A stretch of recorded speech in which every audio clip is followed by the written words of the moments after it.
Good evening. You're watching Redwood Wonk. I'm with David Frank. My name is Eric Kirk. We are going to talk the national news of the day. We are less than a week from the election, so we'll be dedicating most of the show to talking about the election. But I wanted to start off talking about the attack on Nancy Pelosi's husband, which is a little bit close to home, and talk a little bit about the details and how this may or may not be relevant to national politics and concerns about the climate of politics. Of course, for those who may not have heard, a man broke into the Pelosi's home in San Francisco. Woke up Paul Pelosi, the husband, saying, "Where's Nancy?" And we need to take them out. And basically, a whole bunch of things happened, which involved a head injury due to an attack with a hammer of Mr. Pelosi. He did manage to get into the bathroom to phone 911. Apparently, a dispatcher was really sharp and picked up on things that Pelosi wasn't able to relate, and had somebody there in a hurry, possibly saved his life. And this guy, we don't know a whole lot about him. We do know that about 10 years ago or so, he was kind of considered left-wing, Green Party member, a nudist, policy activist. I went to a wedding that's all over the place on the video. But over recent years, has kind of taken a different turn. He really got into QAnon, had videos about that, and into election denial, gun rights. And when he entered the home, he went in there with zip ties, much like some of the people who stormed the Capitol did, and screamed, "Where's Nancy?" which is something that was screamed at the Capitol during the January 6th insurrection. And so the question is, but it turns out this guy's kind of crazy. He just kept talking to the police even after he was arrested, and getting himself in deeper and deeper. He's being charged with multiple things, including attempted murder. And meanwhile, Mr. Pelosi, it required surgery to repair his skull, I guess. I don't know about the details of that. Unfortunately, what came out of the right, rather than sympathy for him, there was some, but not nearly enough, was weird conspiracy theories again, that this guy was Mr. Pelosi's gay prostitute lover or something like that, that they were friends, that, how could he have gotten into a house with that much security? Sounds like they didn't have enough security, but at any rate, and other things as well, that they're just saying that they're being covered up, and denying any connection to the political situation. But the fact of the matter is when you talk violent rhetoric, even if you don't intend to be violent yourself, it does have an impact on people who are kind of crazy. And that's the other thing that right wingers are dismissing it. Oh, it's not political, he's crazy.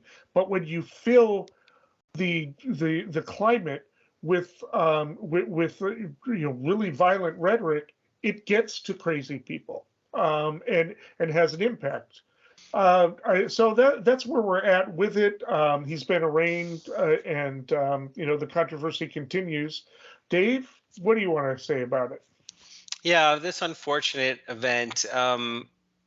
Like you went into most of the details, but a couple of the background details I think are worth mentioning, that came out fairly recently, were that they've decided there's separate state charges because state crimes were committed, but also federal charges because of Nancy's role as Speaker of the House. And this kind of brings to light, is there enough security? This kind of explains in part why the Capitol Police, after January 6th, the Capitol Police talked about opening up various branches around the country, and it sort of seemed at first blush maybe like that might be overreach, but then to a certain extent this is why, because there's a national footprint of federal officials that in theory Capitol Police may benefit from proximity.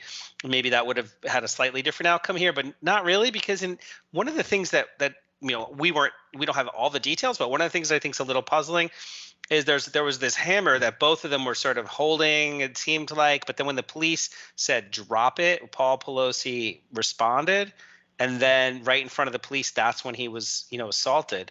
So the damage was actually done in the way the police handled the exact minute that they engaged, which that I'm not scrutinizing them in a way that trying to be too divisive here, but it's just kind of wild that's how this went down, that the damage was done right at that moment.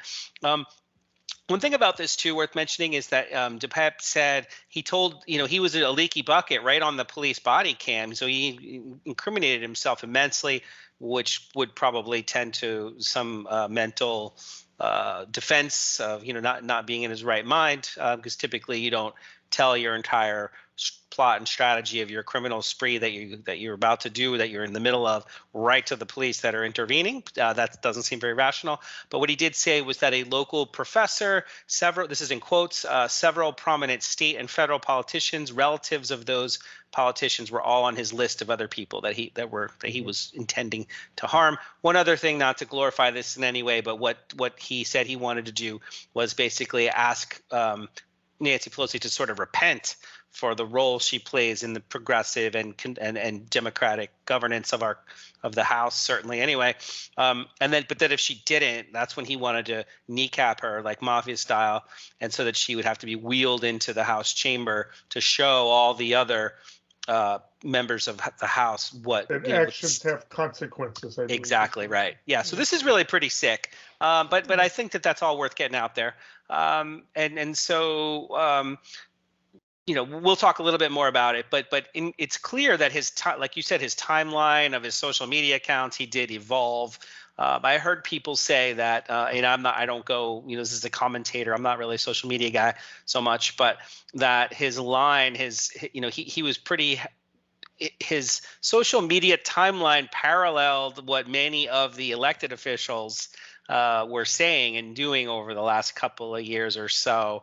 Like I think someone specifically called out Marjorie Taylor Greene, and someone called out Matt Gaetz, and someone called out Ted Cruz, and someone called out Lauren Boebert. So basically people are saying like the communications data points were not that dissimilar from the rhetoric, and that in fact this guy was vulnerable to misinformation, vulnerable to the rhetoric, violent rhetoric, or violent adjacent rhetoric, and also that this is again, we could talk about this more, but there's a concept called stochastic terrorism, which is when people are stoking the flames of people's base angers and passions, and then encouraging them to do something. Well, it is a terrorist act to stoke people, because when they actually go act on behalf of that messaging, it's like they're an extension of those opinion makers and opinion leaders. So I suspect that we'll hear more and more about that in the coming days and weeks. Yeah, I agree. I mean, and it's a discussion, of course. The conspiracy theories are out. Oh, this was set up.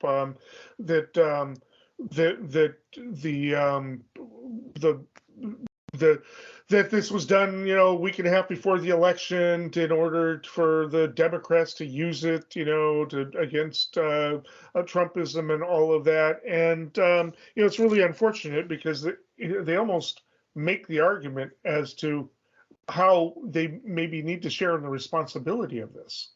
And it's they're in complete denial about it. Some of the Republicans were kind of apologetic. The guy who, I'm forgetting his name now, but who was part of the Fire Pelosi campaign, he actually says, we've really gone off the deep end. We need to change the rhetoric, and apologize for his part in it. For it. Now, he never called for any violence, but just turning it into such a hyper-partisan aspect. He, again, this guy doesn't support Trump. I don't know if I'd call him a never-Trumper or anything like that, but he is saying, I was part of that, that has brought that and made these incidents possible.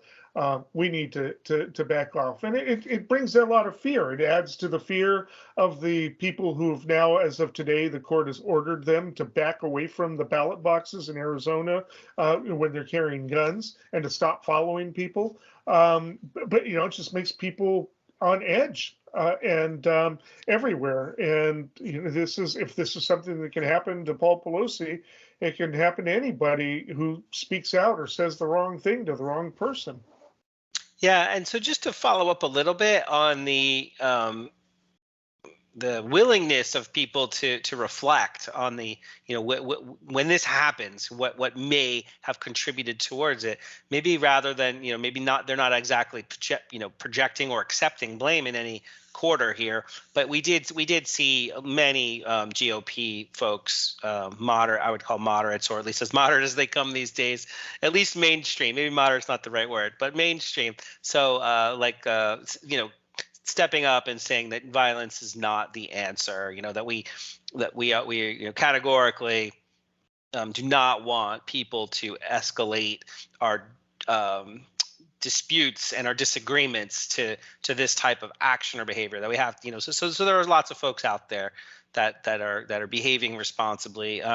But the flip side of that is that there are folks that aren't, right? So for example, and I don't mean to laugh about it, but they're trying to make jokes, and maybe they're making jokes for the reason that this is a way to troll somebody, or to get over on them, to feel superior, to get digs in, to score brownie points with the sort of hive mind of dissenters. But Carrie Lake in particular comes to mind as somebody. She was at a press conference of some kind. It was there was a questioner, a moderator on the stage, and she was talking about security, and then she put in a comment about how, well, maybe Nancy Pelosi doesn't quite have enough security or doesn't understand security. Many members of the room started cracking up, and the moderator, who's in theory supposed to be kind of a moderator, you're supposed to have some temperament and professionalism. That person kind of covered his face with his note card, and laughed almost like maniacally. So there's a little bit of a disturbing kind of parallel universe out there. Like Donald Trump Jr. sent around a message saying like underwear and a hammer would be a great Halloween costume. So there's all, I don't have too many other examples, but that gives you the flavor of what's out there, and the people that are like, we're just going to own the libs. Well, we are reminded by our producer of a famous quote that is, from the play Henry II. Henry II says, "Will no one rid me of this troublesome priest?" a reference to the later assassination of the Archbishop of Canterbury, Thomas Becket. A great movie, by the way. If anybody, one of the best. Peter O'Toole playing Henry II and Richard Burton playing Becket. But it was something. The king says something, and then all of a sudden somebody takes it to heart, and then later on they ended up getting prosecuted because the king said, "I was just doing hyperbole," but of course he meant it, at least according to the play.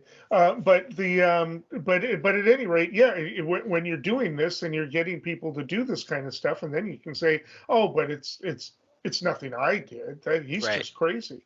But when you get people who are crazy do crazy things when they're inundated with a lot of stuff. Now, would this guy have done something else to somebody else based on something, a talking dog or whatever? We don't know. All we do know is that this guy was heavily into Trumpy stuff and QAnon stuff over the past few years. And people say, well, he was a Green Party hippie before. I know 3 people who were hippies a decade ago who are Trump supporters. It happens. The entire, there's a lot of New Age people and yoga people that have made the transition. There's articles about this, partly because they get wrapped up in the anti-vax thing and other things. But the fact that he was a left-winger, 10 years ago, does not mean he's not a Trumper today. This transition has done it, and everybody has responsibility for this. And as we know, as his own advisors were begging Trump to call his crowd off during the Capitol riots and refused to do it, and when he did, it was really milquetoast at best. The fact of the matter is, it shouldn't be that people take these cues and do things, but They do, and especially if they are off balance or anything. The fact that this guy was crazy is not a mitigation. It's an aggravation. An issue. And the fact of the matter is, this is going to happen. It's going to happen again. I mean, political violence is nothing new to the world. It's nothing new to the country. It's nothing new to the state. So, we're like Harvey Milk, for example, was killed. Not to draw an unnecessary parallel, but that's right in San Francisco. And yes. You once highlighted a congresswoman who was also shot. I believe I forgot her name off the top of my head, but it's yeah, we're right. And not to mention, well, we don't have to go down this road of listing all these examples, but what I would say is that in an environment of this trench warfare where we are othering, where we are projecting onto people we disagree with that they're actually evil, then the brain worms. I heard somebody say this, and it made a lot of sense, that each and every time you're confronted with information that is otherizing somebody you disagree with, and it plants a seed in your head, and the way you process information starts to bend around this. And if you are saturated or super saturated, and you're getting people, if there's a little bit of mistrust or distrust in leadership, and you start to disagree. So, for example, like during COVID, people very much disagreed with mask mandates, and they very much disagreed with vaccines, and they very much disagreed with the school closures, and this has started to be cumulative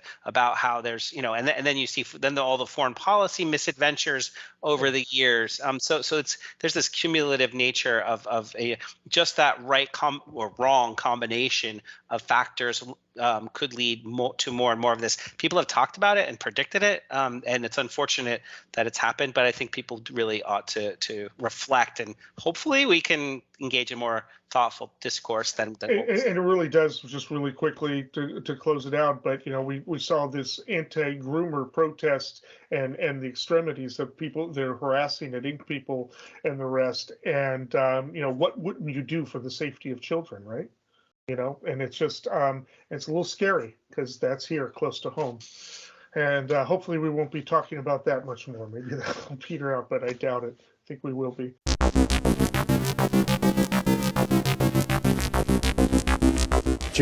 Those who offend China will be punished. We are prepared to manage what Beijing chooses to do.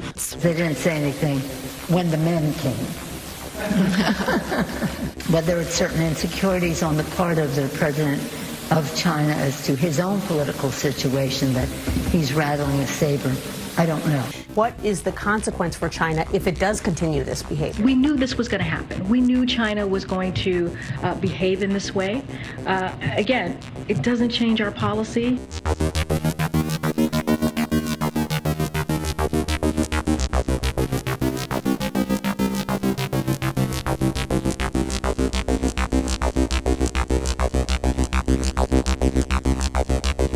Okay, the rest of the show, we're going to talk election. We will start with the Senate. The Senate, of course, I think it's come down to, we believe, 7 or 8 races. I think there's 11 that are being watched, but I think 7 that are close, and I think about 5 that are considered pivotal. The 538 has every day gone down, went back up a little bit, was gone down, is down to now 47 out of 100 chances of the Democrats holding on to the Senate. I think a lot of that came after the Fetterman debate, which everybody thought was suicide. He shouldn't have debated. He wasn't ready. He was miserable. This is, of course, in Pennsylvania, stroke victim, still trying to recover from it. Fetterman has tried to come back from that, saying, look, I'll be better in 5 months, but Oz is still going to be Oz, right? And maybe it's had some effect. It hasn't. There was a dip in the polls for Fetterman, and Oz was ahead in a couple of polls, still within the margin of error, but ahead. Today, a key poll came out having him dead even, but it's one where Fetterman had been ahead by 5 points. And that is expected to tell the tale. Now, if it is dead even, if that's based on people who have not yet voted, that's good news for Fetterman because he was benefiting from early voting while he was still ahead in the polls. We'll see. And also Democrats are tending to vote early more than Republicans, as we've discussed for various reasons. But it's up in the air. Nobody knows. I'm sticking by my prediction of a Fetterman win. I think he will hold on to it because again, 538 and everybody are discounting, and maybe I'll look like an idiot come this day next week. But I really do think there's a Dobbs effect that is not being factored in, despite the fact that all of the polls in the special elections, I've said this over and over again, feel like a broken record, but all of the elections, the Democrats have outperformed since Dobbs went down. There have been record numbers of young women registering to vote. Hopefully they will vote. And if that makes a difference of 2 or 3 points, or even a half a point or anything, that can make the difference in these things. And so I'm wondering, but all of the media seems to disagree with me. Cook isn't taking into account. 538 isn't taking into account. They're not even discussing it. It's not like they're even discussing it and rejecting it. It's like they're going by their quote unquote fundamentals. And inflation is the number one concern, even though nobody will talk about what the Republicans supposedly will do about inflation if they're elected. It just says that people trust Republicans more with the economy. And so exactly what they're going to do, the Republicans aren't saying. They're not saying what they're going to do about anything. Actually, there's no platform, no Republican platform for most of them. Anyway, we'll start with Fetterman. We'll get to the others, but since that seems to be the pivotal one, because the consensus is that if Fetterman takes that will be a flip, and it will make it almost impossible for the Republicans to take the Senate, though not impossible. So I just looked it up just now, thinking because I had a data point, but I didn't think I had context. So we're talking about Pennsylvania here, Fetterman and Oz, and so the data point that I thought stood out to me that was relevant.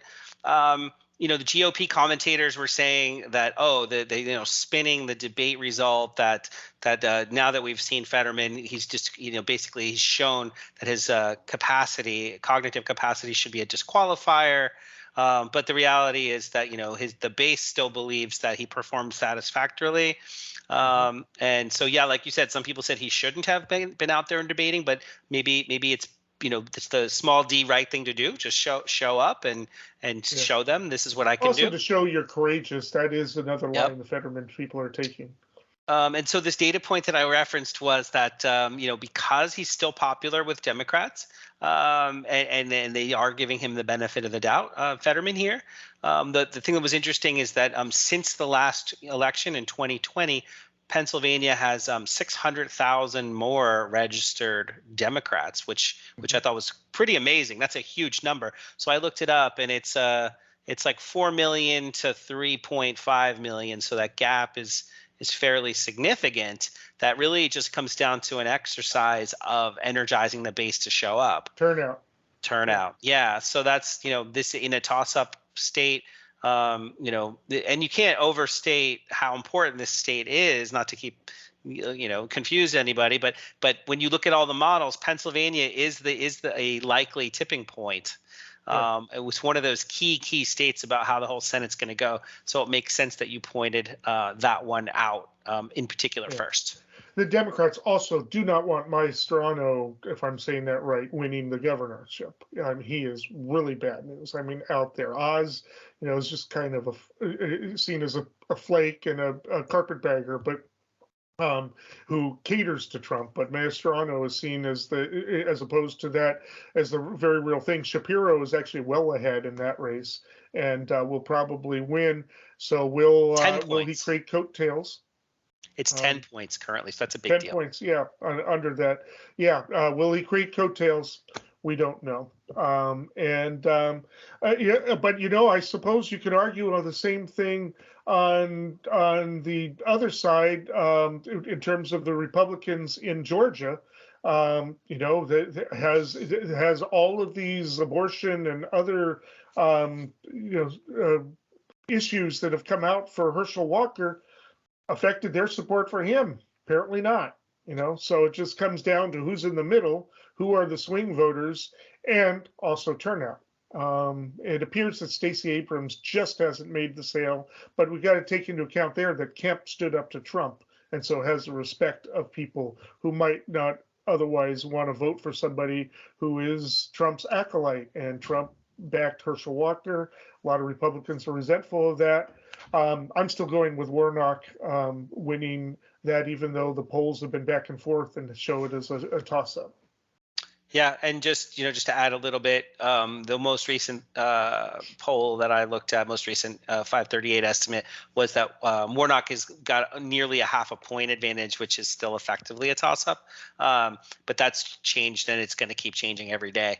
Warnock is outperforming, not to be a broken record, but in this climate, Georgia is a GOP-leaning state. It's a midterm cycle, which typically goes against the president's party. Biden is extraordinarily unpopular. The overall right direction, wrong direction is skewed heavily in the wrong direction. So there's like prevailing winds, like really, really hard against Warnock. And Walker is such a poor candidate. In against all odds, Warnock is bucking the trend and has a little bit of an advantage here. It's still possible that we will see a runoff here, right? Yeah, because they're not candidates. Yeah, there's a third party candidate, and neither of these guys might get through the threshold. So we could be just like last cycle, where we could be, I don't know if it's going to be January again, but it could be certainly not election night, where we're uncertain what's happening with Georgia, and then sort of by extension with the overall balance of the Senate. The other thing about Georgia is, even during the Trump years, where polls have been off in a lot of states like Ohio, way off, Georgia, for whatever reason, the polling formulas work in Georgia because the polls have been pretty accurate there. So it probably really is a tight race, unless they are not taking into account the Dobbs factor. But I'll stop talking about that until next week. Yeah. So Eric, before you dive into the next state, I just want to mention real briefly, because we keep talking about polling, and some folks have asked us, why do you guys keep talking about polling? Why don't you talk about the issues? And really, it's in part because polling is a science, and there's a degree of predictability there, but also because the actual, we're not debating here. The substance of the policy options that are available to people, the candidates aren't debating about what is a better. I wish it was the case that it was, I've got a better idea. No, I have a better idea, and then people thoughtfully, reflectively try to figure this out. But in fact, despite the fact that polling is a lagging indicator, each piece of the news translates to through the media ecosystem, and then people process it, and then the polling happens, and then we get the results. So it's really lagging, and it's talking about news in the past. Key issues are favoring the GOP in many of these races. The economy being not back to normal since COVID, so there's inflation issues and supply chain issues. There is a statistical rise in crime in many places.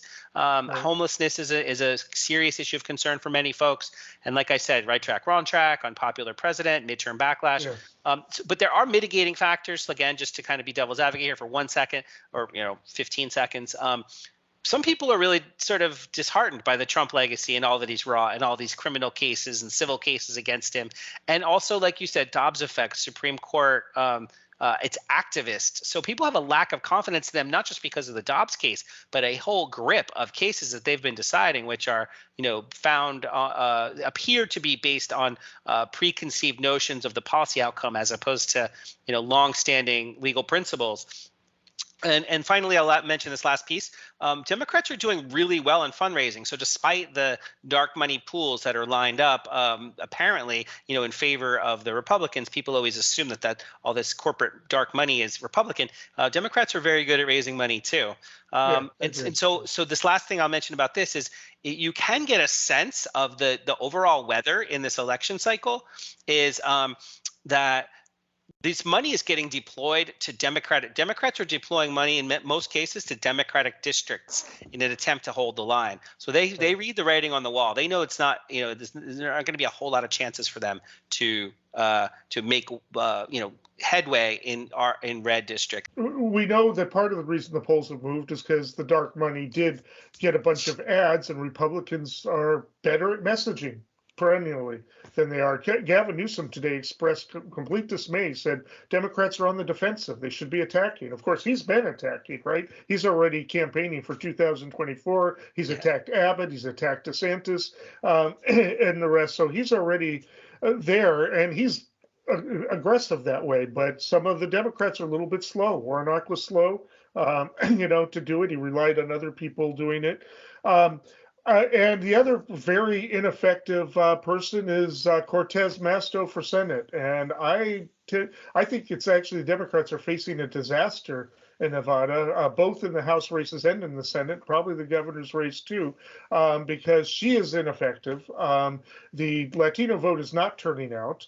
And they made all of the races more competitive, so the Democrats were hoping they could win a string of them, but it looks like they're going to lose everything except the one down, the main one. Oh God, what's the big gambling city?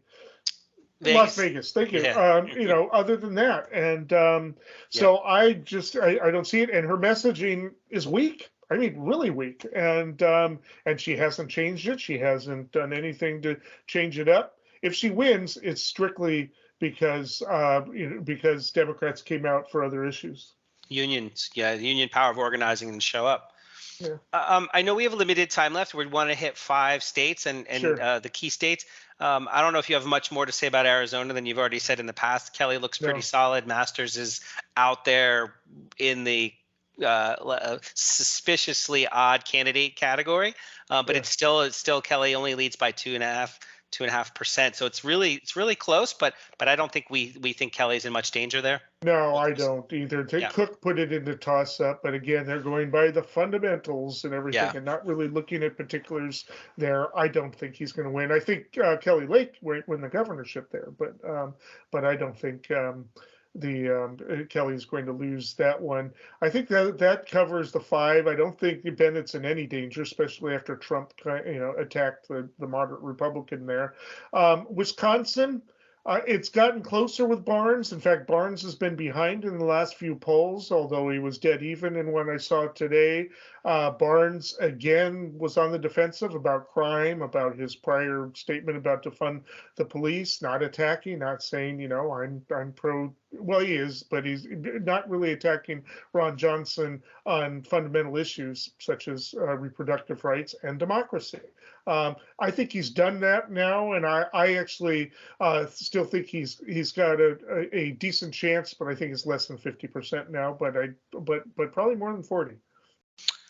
So 2 things come to mind. I know we have limited time left here. One is I think we'd be remiss if we didn't mention, since you said Wisconsin, that former president, I guess you don't call them former presidents, President Obama has gone out there and really hit the campaign trail hard with his. He's reminding everybody of his rhetorical skills, and I think he's been very, very effective. The way he handled that heckler, that was just brilliant. I mean, it's great. Yeah. It didn't call for violence. Said, hey, it's just it's good. And if that can increase turnout, I mean, again, this will be the mantra: turnout is key. So a lot of folks are saying that you're not supposed, you shouldn't need to explain yourself. It should be your talking points should be so basic that they just hit people and you remember them, and that there's no cognitive action going on during making the pitch. But Obama proves that that's not the case. And I want to give one. I don't think we mentioned Ohio. Last night there was a town hall, and Ryan, I would argue, did pretty well, even though Vance has still got a couple points ahead, and people, I still in the back of my mind think that there's an opportunity for Ryan. And in part, the connection here for me is that the crowd there was very responsive to his position on the issues. This was a Fox News sponsored event. And he addressed issues of abortion, inflation, cannabis legalization, and he was very thoughtful and very targeted in what he was saying. And so, for example, on abortion, he said, look, very few abortions occur in the final trimester, less than 1%. These are primarily medical emergencies only. So he really called it out and just said, like, look, there's a rhetoric side and there's a reality side. And he did the same thing as he went through inflation and he went through American Rescue Plan and he, so I think that his approach to actually talking about accomplishments and specifics prove the exception to the rule and how candidates can actually engage voters where it matters and trying to persuade them. Tonight I stand before you, tested by adversity, made sensitive by hardship, a fighter by principle, and the most optimistic man in America. I didn't make it in life because of my athletic prowess. I didn't make it because I'm a genius. I made it because I worked hard. There are known knowns. There are things we know we know. We also know there are known unknowns. But there are also unknown unknowns. The ones we don't know, we don't know. It is the latter category that tend to be the difficult ones. When I hear your new ideas, I'm reminded of that ad. Where's the beef? Yeah. And the client asks you a question. How do you guys get comfortable? It's a question. So, what was your answer? Mr. Chairman, did you tell him? Sure, Mr. Chairman, I'm just trying to understand. No, I think you understand it. I don't think you want. Okay, really quickly, one of the races that has not been discussed in the media, but the polls have all been real close and everybody is writing it off, is Beasley in North Carolina has stayed within the margin of error, and nobody's talking about that as a potential Democratic pickup. Again, if there's a Dobbs effect, it will win it for Beasley. That definitely it might help Ryan out against Vance if there's one, and of course it could be stronger in some states than the other, Ohio as opposed to North Carolina. Why are we not hearing anything about North Carolina? I wonder. I mean, just even in terms of Senate, that's one of those states that could flip. And if you listen to Nate Silver, he even says that a good night for Democrats, a big night could include Ohio, could include Wisconsin, and it could include North Carolina. So that it's definitely it's in the cards that could happen. All right. Well, why don't we move on to the House? We got a lot of things to talk about there. Of course, the Republicans are heavily favored by 538 and Cook to flip the House, and we've done the math. We know that even if a whole bunch of races are toss-ups, if you just go by flipping the coin, the ones that are toss-ups are flipped from Democrats to Republicans.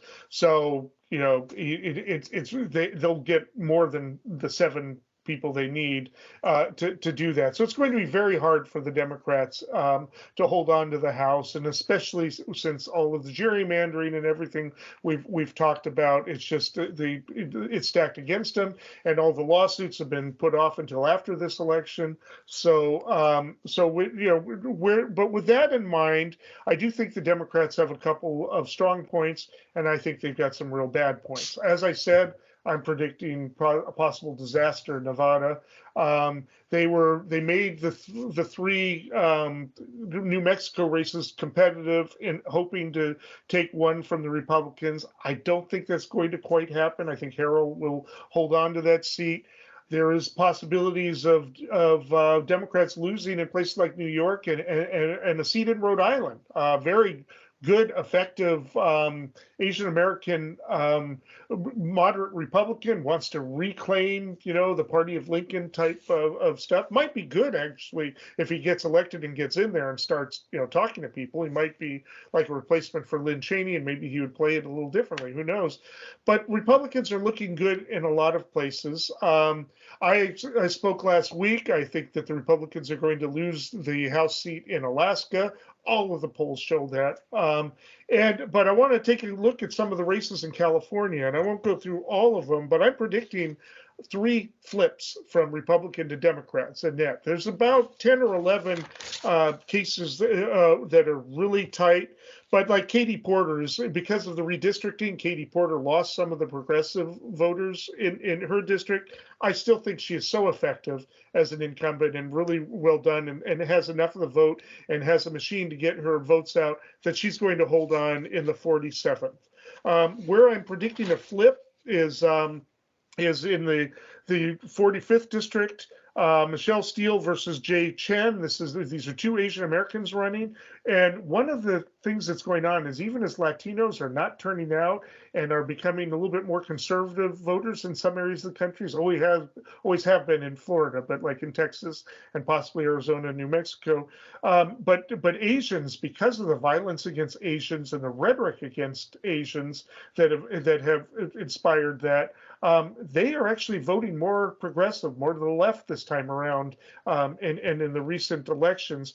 I'm predicting that Jay Chen will defeat the incumbent Michelle Steele in California 45th. The other flip I'm predicting is up in Devin Nunes's district, which got redistricted into a completely Democratic district. Valadeo, of course, has bona fides as a moderate Republican, but this is a 60% Latino district. But I think Rudy Salas is he came out with 45% of the vote to Valadeo's 26%. That's a big enough difference. The Democrats, there's plenty of Democrats to push them over, and I think that there'll be more Democrats this election. So I'm predicting that flip, and then predicting a flip in California 41. That is Colin Rollins versus Ken. I'm not able to read my writing here, but Ken got 48.2% of the vote. I've looked at the fundamentals of the race. When you're that close to 50%, I think you're going to get over it, from the primary, because I think Democrats are going to do better. So I'm predicting those 3 flips. There are a lot of others, like the 11th, which is the Sierra Nevadas. Which has become more liberal partly because it's got redistricted, but also Tahoe and that area is becoming more and more progressive. Also, Nevada City is becoming more and more progressive. But I don't think it's quite ready for a flip yet. But I do think we can look at that towards that in the near future. There's several other races, but I want you to join in if you've got anything to say about these California races. So I don't have anything particular about any of the ones that you pointed out, other than to say that there's only 10 districts in the state that are either leaning or strongly Republican, and so we are talking about a small window of opportunity for what you've described. So it is a little bold for 3 to predict 3 flips. There is one that Valadeo Salas district. That's one of the ones that are in that top 15. And so I, one of the things that you kind of glossed over it in the beginning, but I want to you hit on something extremely insightful that not everybody's fully aware of. They say, oh, well, yeah, it's 80% that it's going to go Republican. That's really crappy. Well, what does that actually mean? So 538 did this breakdown of districts. And of the 435 House districts, what they did was they plotted them along this rural urban spectrum, and they put them into categories of how urban versus how rural. And it turns out that those districts that are in the middle of the toss-ups, there are 75 total at least partially competitive districts in the country. 53 fall into this suburban middle, and of those, 12 of 15. There's 15 identified tipping point districts, and of those, 12 of them are these suburban category. There's 2 suburban categories. Sure. One is dense and one is exurban. But anyway, bottom line is 12 out of 15 of those could be the one that makes it so that's the indicator of whether the House goes Republican or whether the House goes Democrat. So it's still, even though it's 85%, it could still happen. I mean, granted, it's not as likely. But here's the point you made that I just want to remind folks, is that Republicans will likely pick up 211 seats, meaning of all of these other seats, they only need about half. They only need about 7 of these really targeted 15 districts. If they just get 7, if they get that 8th, then if they get half this coin flip, then it's done. So that's the point you made. And when they do, like, I think it's 10,000 permutations, when when 538 does all the modeling and all the estimations, they come up with the GOP taking 230. So not just the 7 that they need, but another 12 on top of that. So that's kind of the certainly status not quo. the 60 flips that happened in 2010 or any of that. That's correct. Yeah. So of the last thing I'll say on this is that the slightly urban subset of these suburban districts that are going to decide the outcome of the balance of the House, there's a plus 14 Democrat on average advantage in half of those districts, and in the other half of those districts, it's a plus 7 Republican. So that's why people say it could still happen, depending on the you put your finger to the wind, depending on the news that happens in the next week, 6 days. It could just come down to what is the headline when the people who haven't voted yet show up on Tuesday. Yeah, but there's another factor that I think 538 is not taking into account, and they were disastrous in their prediction of the governor recall election. We've talked about this before. Their polling average and their projections had it to be within 5%. The Newsom actually defeated it by, I think the final was 19%, because they are completely not factoring into the new way we vote and the way that it is much easier for progressive causes to get their Democrats to the polls. And so that's why I'm bullish about 3. There's even possibility of up to 5 flips for Democrats. I don't think that's going to happen at this point. If things were going better for Democrats, I would say that. But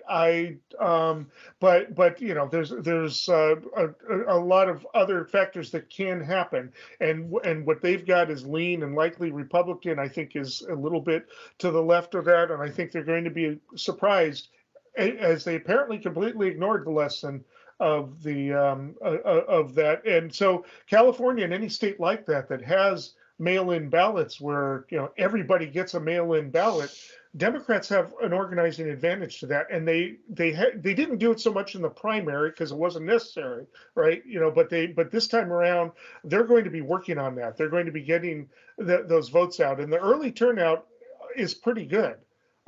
It's actually, I think as of today, 15 or 16% that have already been counted, and or not counted, but processed, and it's mostly Democrats. And overwhelming, low again on Latino, but Asians right up there with white people. So it is looking good so far. Of course, the Republicans always count on the cavalry, the same day voting cavalry, but that's also when a lot of young people vote, and it's also when Latinos tend to vote. For whatever reason, they prefer to vote in person than in mail, through the mail or in early balloting. So it's I just think that's completely been discounted, and Nate Silver doesn't seem to be able to lately learn from his mistakes. He's still completely discounted that as a factor that might impact the polling. Yeah. So one of the things that you'd said that we would try to touch upon briefly, because this is our last time that we're going to speak before the election, is the governor's races. And so, when we've talked a lot about 538, there's another polling aggregator out there that also has news stories like 538, and it's called Real Clear Politics. And, while there are differences, vast and I would argue extreme differences between the two sites, Real Clear Politics does a pretty good job of showing some of the maps and anticipated changes, particularly when it comes to how they present the information. And so when their estimates, just for folks out there who don't know, their estimates are that there's going to be a net pickup of 3 Republican governor's seats, a total of 5 pickups: Wisconsin, Oregon, Nevada, Michigan, Kansas. And then the Democrats would pick up 2 states, Maryland and Massachusetts, kind of like a return to the mean here. I really think that Christy Whitmer's going to lose in Michigan. Yeah. Really? Because I haven't seen any poll where she isn't ahead by at least 5 points. Yeah, this is Real Clear Politics. I didn't yeah. want to kind of call it out, but so one of the problems with Real Clear Politics, Nate Silvers would be the first to tell you probably, is that they don't discount polling companies that may have a vested interest in showing results that are we're not going to call them biased because they're supposedly not biased, but Right. leaning. They lean towards towards an agenda. But yeah, that's what they've got for Michigan, where the average poll says she's up by 3.5. But when it comes to the adjusted poll average, as of today, they show a GOP pickup. So maybe it's a little bit of wishful thinking. Yes, I think that's wishful thinking, and I don't see her losing. I could be totally wrong. I've been wrong before, but that hasn't even been on my radar as a possibility of a loss. So. And to be fair, the only one that they got in the other direction, which is wrong, I would argue, is Nevada, where they're showing a Democratic pickup there. I know I said that they said that it would be a Democratic, that it would be a GOP pickup, but as of today, it just changed. As of today, it's switched. So we're really close. A lot of these states are really, really, really close. If you don't mind, one thing if you could take this in any direction you want, but just to give an example of what's at stake and why there's a nuanced difference between Senate races and governor's races. I'm going to mention Georgia, and Georgia's one of those states where we've got Warnock, who's doing pretty well against Walker, despite what we talked about earlier. But you've got Stacey Abrams doing pretty terribly against Brian Kemp. And so, I'll mention just a little bit about this and then hand over to you. But the idea is that most people have sort of already decided that Kemp is an incumbent. And all things being equal, something drastic would have to happen to convince people to go the other direction and unseat a sitting governor. And the critique is that Abrams is focusing heavily on appealing to young voters. There's a perception that she's a national figure who's outspoken on controversial issues for her national profile, and that there's a little bit of a divide between how people view the role that person wants to play. That people think Stacey Abrams stood up to Trump. I mean, moderates like him, even some Democrats. So it's just, even though there's nothing liberal about him. I mean, there's a lot of, we can't discuss all the races. I do want to come back to one place in California, the 27th district. That's Katie Hill, who had to leave because of problems with alcohol and sexual issues with her family. And currently, Mike Garcia is the Republican candidate in there, who got about 47% of the vote in the primaries. Christy Smith is the Democrat. Two of her commission polls have her in the lead. Again, there's probably bias there. Doesn't necessarily mean they're inaccurate, but the rest. But that is a district that is about 42% registered Democrat, 30% GOP. That's another possible flip. I'm not as sold on that.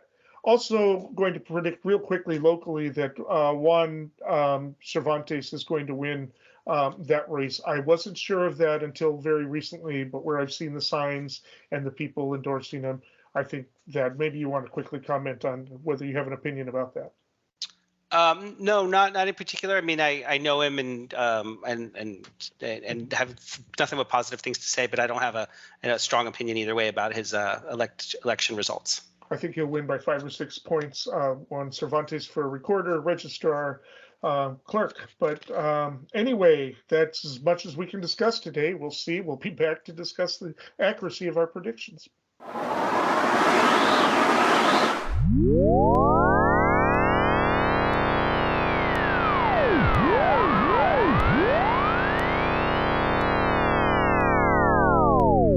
All right. This takes us to where we have where we do more predictions. So, Dave, what do you got for us? So I'll try to keep it pretty short. I recently watched the town hall between Tim Ryan and J.D. Vance, and one of the things that Vance said when asked about if he thought the 2020 election was stolen was that he stands by what he said, but that he trusts the election results that are going to come, next week, and that so he would honor and respect the outcome of this election. So I think there's a little bit of a divergence here. There's a little bit of a hypocrisy of cognitive dissonance, and I think that I saw that about 2/3 of all the folks running as GOP candidates are election deniers, and so there's going to be this cognitive dissonance that when they take the House and when they take the Senate, that somehow this election they're going to trust, but not the last one. And so part of his answer was that the biggest threat to democracy is big technology companies censoring information. So I think that the way that they're going to sidestep the issue of that cognitive dissonance is they're going to target censorship, and that's going to be the big issue post-election. Because the cover-up of Hunter Biden's laptop and all that stuff. All right, I'm going to try to be quick. This is multi-pronged and conditional, but if I'm going to predict but there's going to be a lot of pressure on Biden to declare whether he's going to run in 2024 quickly after this election. I predict that if the Democrats hold the Senate, that he will not run in 2024. But if the Republicans take both branches of Congress, there's going to be so much to blame the Republicans on. He probably will run in 2024. If he does not run, I predict that there will be 3 primary candidates. One will be Gavin Newsom. The other will be, unless she loses this upcoming election, the governor of Michigan, Greta Whitmer, and then the third one, if Bernie Sanders doesn't run, the standard bearer for the progressives will be Ro Khanna, congressman who comes on the radio all the time. There's a lot of predictions in there, but it's a big one. And we'll see if I'm right. We'll see if I'm right. We're right about anything, but until next time, stay informed and stay engaged.